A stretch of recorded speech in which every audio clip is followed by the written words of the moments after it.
Welcome to recipe house. আজ আমি বানাবো চিংড়ি মাছ দিয়ে পালং শাকের তরকারি। চিংড়ি মাছ দিয়ে পালং শাকের তরকারিটি বানাবার জন্য প্রথমে মাছগুলিকে নুন আর হলুদ মাখিয়ে 10 থেকে 15 মিনিট রেখে দেব। এরপর মাছগুলিকে ভাজার জন্য একটি কড়াই 20 থেকে 25 ml মতো তেল গরম করে তাতে নুন হলুদ মাখিয়ে রাখা মাছগুলিকে দিয়ে দেব।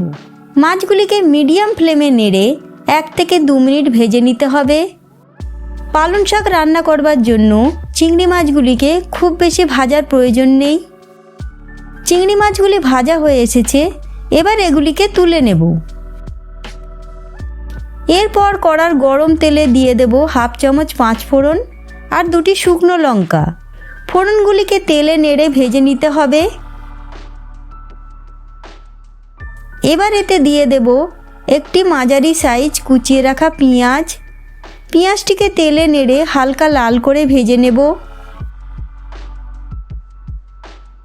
পেঁয়াজটি ভাজা হয়ে এলে দিয়ে দেব 1 চামচ আদা রসুনের পেস্ট।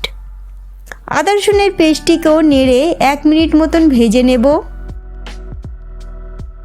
আদা রসুনটি ভাজা হয়ে এলে গ্যাসের ফ্লেম লো করে এতে দিয়ে দেব 1/2 চামচ করে হলুদ গুঁড়ো, লঙ্কা গুঁড়ো, জিরে গুঁড়ো আর পরিমাণ মতো নুন। গুঁড়ো মশলাগুলিতে সামান্য জল দিয়ে মশলাটিকে কষে নেব যতক্ষণ না মশলা থেকে তেল ছাড়ছে। মশলা থেকে তেল ছাড়তে থাকলে দিয়ে দেব কেটে রাখা আলু, বেগুন, শিম আর মূলো। আনাজগুলিকে মশলার সাথে নেড়ে 2 থেকে 3 মিনিট কষে নেব। এরপর এতে দিয়ে দেব 1 চামচ চিনি।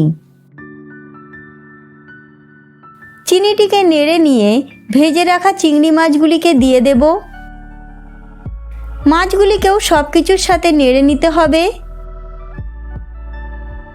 এরপর এতে দিয়ে দেব কেটে রাখা পালং শাক।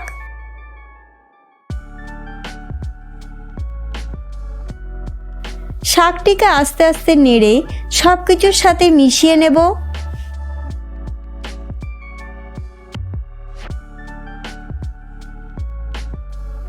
এইভাবে শাকটিকে 2 থেকে 3 মিনিট নাড়ার পর দেখুন শাকটি নরম হয়ে এসেছে এবং শাক থেকে জল বেরোতে শুরু করেছে।